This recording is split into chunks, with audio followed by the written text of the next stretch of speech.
महाशिवरात्रि। लोग कहते हैं यह शिव जी की शादी की सालगिरह है, लेकिन सच कहूं यह आधी अधूरी बात है। यह रात सिर्फ जश्न की नहीं बल्कि उस खौफनाक अंधेरे की गवाह है जब पूरी दुनिया खत्म होने की कगार पर थी। एक ही रात में 3 ऐसी घटनाएं घटी जिन्होंने ब्रह्मांड का नक्शा बदल दिया। जरा सोचिए, एक तरफ शादी की शहनाइयां थीं, तो दूसरी तरफ मौत का जहर, और तीसरी तरफ एक ऐसी आग थी जो ब्रह्मा और विष्णु का घमंड चकनाचूर कर रही थी। अगर आप यह वीडियो 16 फरवरी से पहले देख रहे हैं तो सावधान हो जाइए, क्योंकि आज हम शिवलिंग के प्रकट होने की वो कहानी सुनेंगे जिसे सुनकर आपके रोंगटे खड़े हो जाएंगे। कहानी पर आते हैं। एक बार ब्रह्मा जी और विष्णु जी में युद्ध छिड़ गया। दोनों लड़ रहे थे कि मैं महान हूँ। नहीं, मैं तुमसे ज्यादा महान हूँ।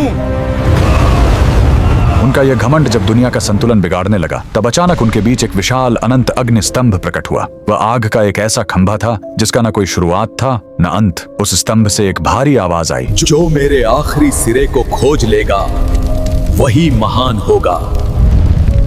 ब्रह्मा जी हंस बनकर ऊपर उड़े और विष्णु जी वराह बनकर नीचे गए। हजारों साल बीत गए, विष्णु जी को अंत नहीं मिला। उन्होंने अपनी हार मान ली, लेकिन ब्रह्मा जी ने वापस आकर झूठ बोला कि उन्हें अंत मिल गया है। उसी पल उस आग से काल भैरव प्रकट हुए और सजा के तौर पर उन्होंने ब्रह्मा जी का वो सिर काट दिया जिससे उन्होंने झूठ बोला था। उनका अहंकार टूट गया। चूंकि शिव जी आग के रूप में आए थे, वो बहुत गर्म थे। तब देवताओं ने उन्हें शांत करने के लिए उन पर जल और दूध चढ़ाया। यही वो पहला दिन था जब शिवलिंग पर रुद्राभिषेक की शुरुआत हुई। लेकिन कहानी यहीं खत्म नहीं होती। एक बार जब देवता श्रीहीन यानी कमजोर हो गए थे, तो अपनी शक्ति वापस पाने के लिए समुद्र मंथन हुआ। सबको उम्मीद थी अमृत की, लेकिन निकला क्या? हलाहल विष। पूरी दुनिया जलने लगी। तब फिर वही भोलेनाथ आगे आए। संसार को बचाने के लिए उन्होंने उस उबलते हुए जहर को पी लिया और अपने कंठ में रोक लिया। जहर की गर्मी से शिव जी का शरीर तपने लगा। उस जलन को शांत करने के लिए सभी देवताओं ने उन पर पूरी रात गंगा जल, दूध और बेलपत्र चढ़ाया। उन्हें नींद न आ जाए इसलिए पूरी रात देवताओं ने गीत गाए और जागरण किया।